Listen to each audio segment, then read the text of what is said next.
This is the new BMW M3 Touring, and it's the first ever estate version of an M3, and it's the first M estate car since the E61 M5 Touring went off sale in 2010. And in this video, I'm going to tell you everything you need to know about it, because I'm Matt Watson, and you're watching Car Wow. Buy, sell, Car Wow. Let's start this video by talking about the design of the new M3 Touring. Well, yes, it looks exactly like you think it would. It's a 3 Series Touring with the M treatment. That means, yes, you get that big beaver tooth grille, which I kind of like. From the front, it's identical to the saloon. Also, you get the same 19-inch alloy wheels at the front, 20s at the rear, and the load ride height. You also get the side skirts, and round the back, you've got the M rear bumper with built-in diffuser, big exhaust pipes, and of course, higher up on the estate tailgate, there is a spoiler. Isn't it a great thing that BMW are finally making an M3 Touring? Oh yes, though I did say that it's their first. It's not quite, it's a bit of a lie. See, back in 2000, BMW made for itself an E46 M3 Touring. Just like the normal coupe version, it had a 3.2 litre straight-six naturally aspirated engine with 343 horsepower. It had a 6-speed manual gearbox. It was exactly the same as the normal E46 M3, apart from that touring body style. Thing is, BMW kept it secret. It didn't want anyone knowing about it. In fact, it only revealed it to the public. Oh, look what we did back in 2016. Wouldn't it have been brilliant if they put it on sale? I do not know why they didn't. Anyway, it is what it is. Just like that top secret one-off prototype E46 based M3 Touring from 2000, the new car, which obviously will go on sale, is based on the current M3 saloon, only in the G81 Touring body style. It is only available though in competition trim. That means you can't get the normal entry-level version. As a result, the 3 litre twin-turbo straight-six underneath the bonnet puts out 510 horsepower and 650 newton meters of torque. Also, because the M3 Touring will only be available in competition, you can't get a manual like you can in the entry-level normal M3 saloon car. Another thing that you can't get with it is rear-wheel drive. So obviously with the M3 competition saloon, you can actually have it as a rear-wheel drive model or an all-wheel drive model. But because Tourings are supposed to be more practical, they're only going to offer it with X-Drive. Still, it is switchable X-Drive, so if you want to turn off the four-wheel drive system so it's rear-wheel drive only and drive like a complete hooligan, you can. In fact, if you want to see me driving like a complete hooligan in an M3, here you go.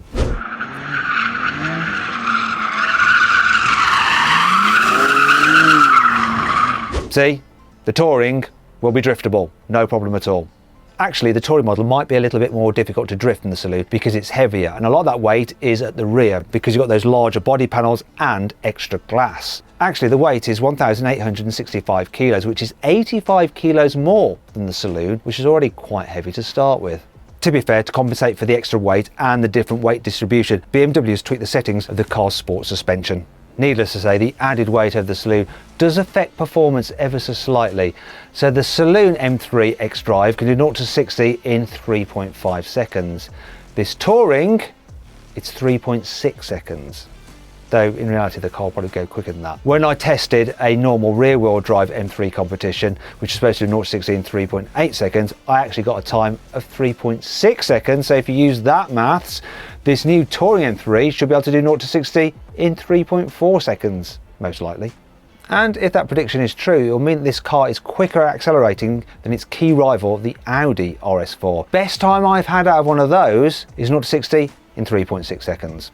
To be fair, the Audi RS4 is down on power. Its 2.9 litre twin-turbo V6 puts out just 450 horsepower. What the BMW really has to worry about is the forthcoming Mercedes-AMG C63. So that uses a 2 litre turbocharged 4-cylinder petrol engine, which puts out 450 horsepower. So the same horsepower as the Audi RS4. However, the Mercedes also benefits from an electric motor, which provides a further 200 horsepower for a combined 650 horsepower. And with that much more grunt and the instant response from an electric motor, it's likely the Mercedes will be quicker from 0 to 60 than the BMW.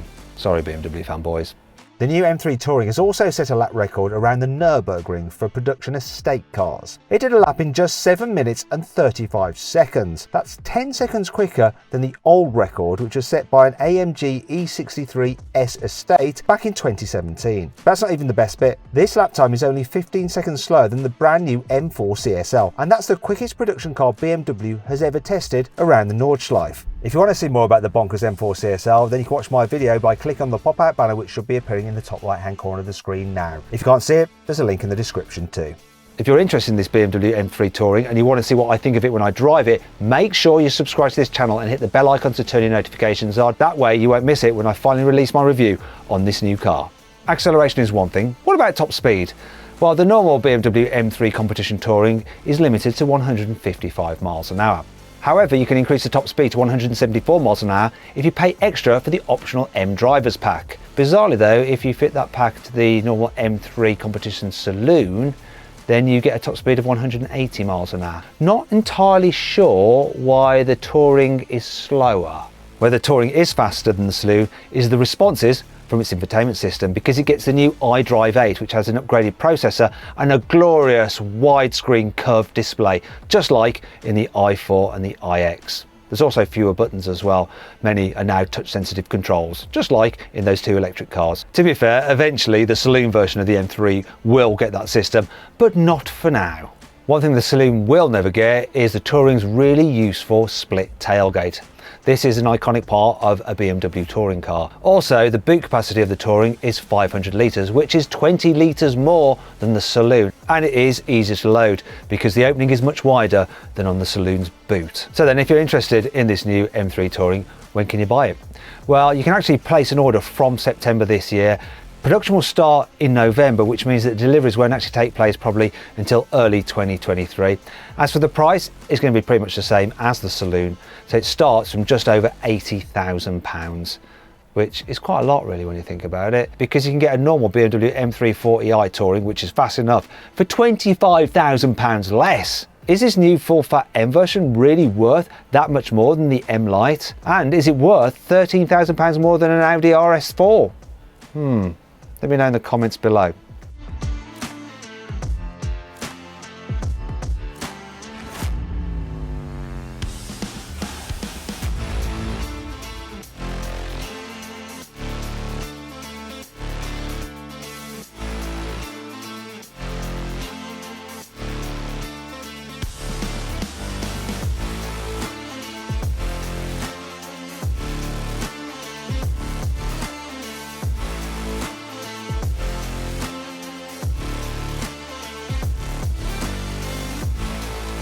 Anyway, I hope you'll enjoy the video. If you did, give it a like. Click on those windows there for some more videos.